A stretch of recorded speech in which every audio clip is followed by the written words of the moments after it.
Hello ladies and gentlemen, and welcome back into the studio. Usually we tend to make something in these videos. Sometimes that's a sculpture, sometimes it's a mold. This time, however, we will not be making anything, but rather talking about something already made.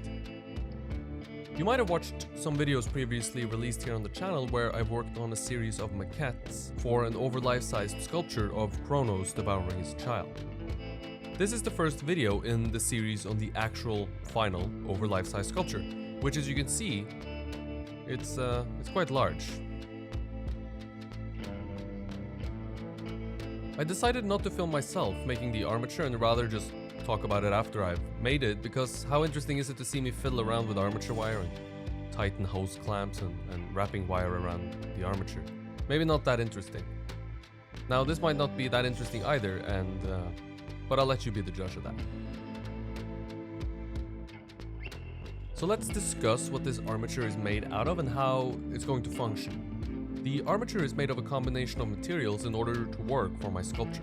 The rebar support that's made for supporting a regularly life-sized sculpture, and that's the bars that have been painted black towards the bottom, are welded together and bolted to the wooden base. Normally such a rebar support would be enough, but as you can see, this rebar will enter into the base of my sculpture, which means that I'll have a tremendous amount of weight and height of clay over the top of it. To only support this clay with aluminum armature wire only would be very, very foolish, and this is where the plumber's piping comes in. Plumber's piping can be found in a variety of lengths and dimensions and are some of the most useful armature making materials that I know of. As you can see, I built upon the welded rebar supports in order to get more support further up into the body. The horizontal pieces are placed in such a way that they will clear the arms and will enter into the body in areas where it will be easy to repair the holes in the casting down the line. Going from the bottom towards the top, the horizontal pieces of plumber's piping will enter into the hip, then on the other side into the lower ribs, and the topmost piece will enter right below the pectoral muscle. The entry point of the piping were calculated using the 1/3 scale maquette. I measured the height of where I wanted the pipe to enter and timed it by 3. Very simple. Making an accurately measured maquette came in really handy while making this armature, as it will be very hard to adjust this armature once I begin sculpting. So accuracy is going to be of utmost importance. If one of the horizontal pipes block where I'd like the arms to eventually be, for example, I'm in a world of trouble and will have to change the position of the arm, as there is nothing that can really be done at that point to adjust the plumber's piping. The plumber's piping is very strong but also very restrictive, and I'd like to have some amount of flexibility in order to make changes on the fly. The plumber's piping ends inside the chest, way below the pit of the neck, which is marked here with a black Sharpie. Now this allows me to shift the shoulders around, it allows me to move the pit of the neck back and forth depending on what the sculpture will need. It gives me a bit more room to play around in the clay. The worst thing that could happen is that I end up running into the armature and have the armature sticking out of my piece in places I don't really want it to. So this is carefully considered, and the armature is made in order to limit the chance of this happening. The plumber's piping makes up the majority of the rigid support for the body. The limbs and the head, however, I like to keep flexible so I can move them around if I need to.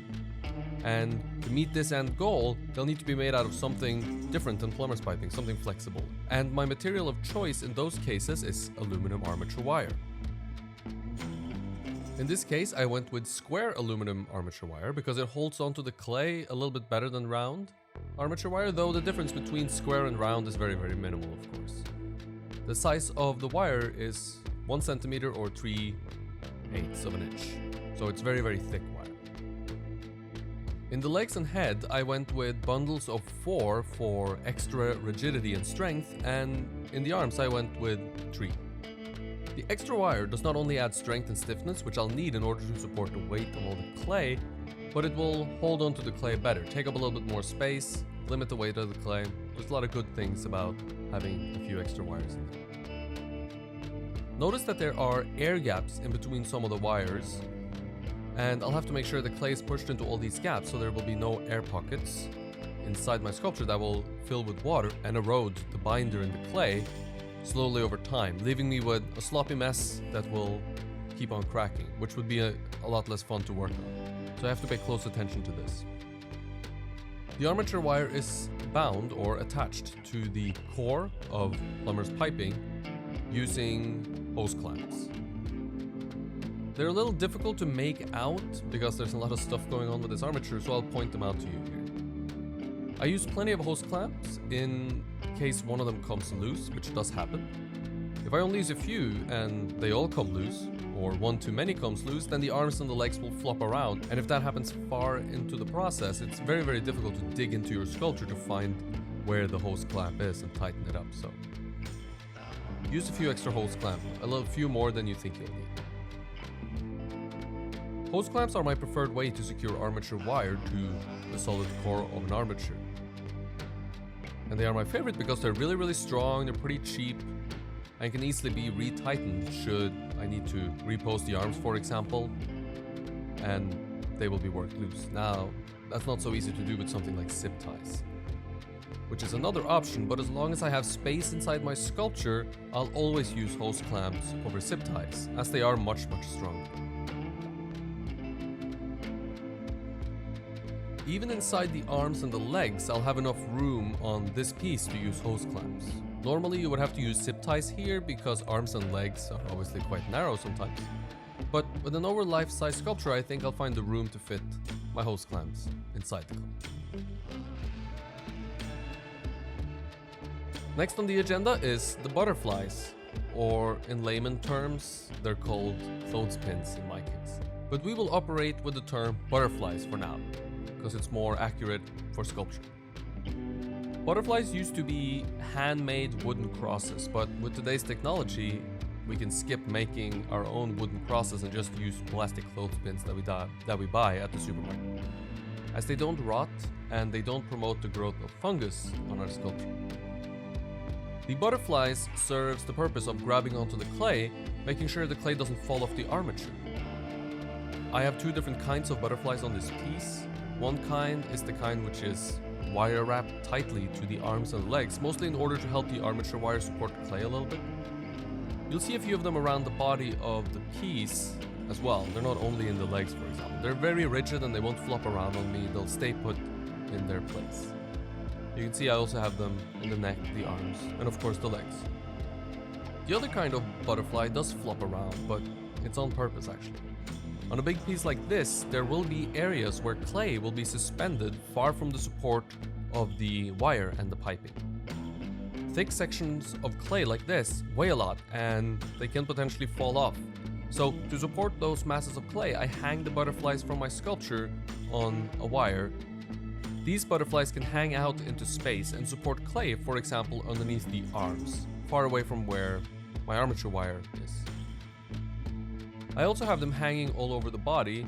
Plenty of clay will be added to the core of the armature supporting the body, and in some areas I might end up with a thick section of clay, for example in the chest perhaps. In these sections, butterflies will help support the clay, making sure that nothing falls off. The body is obviously wider than the armature as well, and so I have a few butterflies hanging down the side of the armature in order to support the clay that will be suspended outside the core of the armature. I also have one suspended from the head in order to support the clay of the lower jaw. Considering his mouth will be open, this seemed like a good idea.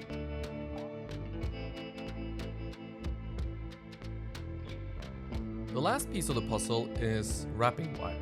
I used thin aluminum wrapping wire all over the sculpture in order to give the clay something extra to grab onto in places where there are no butterflies. A common thread for armatures, at least my armatures, as you might have noticed, is that they need to support the weight of the clay and hold on to the clay so it doesn't fall off the armature. Wrapping wire is usually the way to go, with butterflies acting as a backup. Now with anything larger than a half life size, I think you should be using both, and as you can see, I'm using plenty of both here.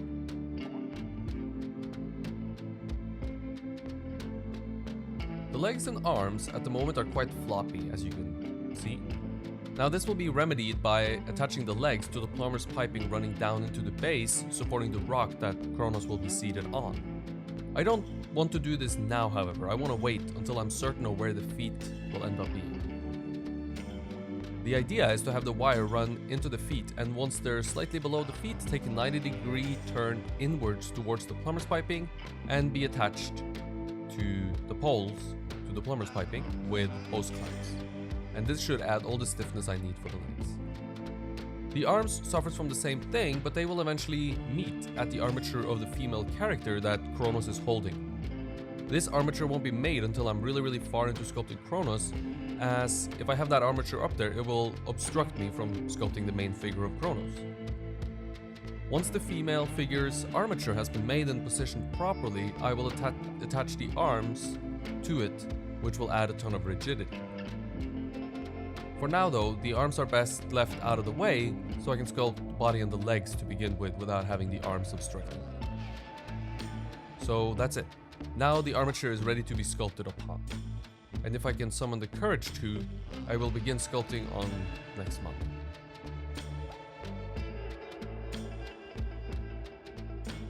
I hope you enjoyed the video, and if you did and want to learn sculpture from me or just support the channel, check out my Patreon page. I give feedback and critiques on people's work, and we talk about whatever you need help with in your sculpting endeavors.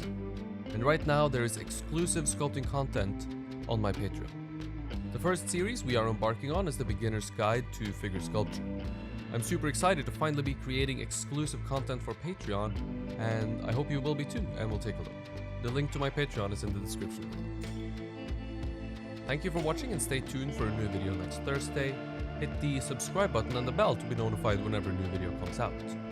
If you enjoyed the video, click the like button and share it with your friends and family. It really helps me out a lot. Thank you for watching, stay creative, and I hope to see you in the next one.